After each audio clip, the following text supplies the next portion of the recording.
Number சீரிஸ்லேருந்து ஒரு some பார்ப்போம். 1 cube plus 2 cube plus 3 cube etcetera என்ற தொடரின் எத்தனையாவது உறுப்பு கூட்டினால் 6084 கிடைக்கும்? கொடுத்துருக்க சம்மில் பார்த்தீங்கன்னா, இப்போ 1 cube plus 2 cube plus 3 cube etcetera plus n cube, இது ஒரு ஃபார்முலா இருக்குது. இந்த ஃபார்முலா என்னன்னா n into n plus 1 divide by 2 the whole square. இப்போ இது எல்லாத்தையும் ஆட் பண்ணால் தான் 6084ன்னு கொடுத்துருக்காங்க. அப்போ 6084 equal to n into n plus 1 divide by 2 the whole square. அப்போ இந்த ஹோல் ஸ்கொயர் வந்து ஈக்குவல்ட்டுக்கு இந்த சைடு வந்துச்சுன்னா ரூட் ஆம் ஆகிடும். இப்போ 6084க்கு வந்து ஸ்கொயர் ரூட் எடுத்தால் 78. இப்போ 78 equal to n into n plus 1 divide by 2 the whole square.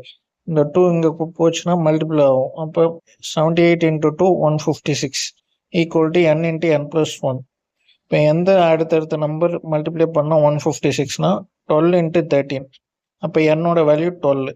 இப்போ 12 நம்பர் இது கூட ஆட் பண்ணால் 6084ன்றது ஆன்சர் வரும்.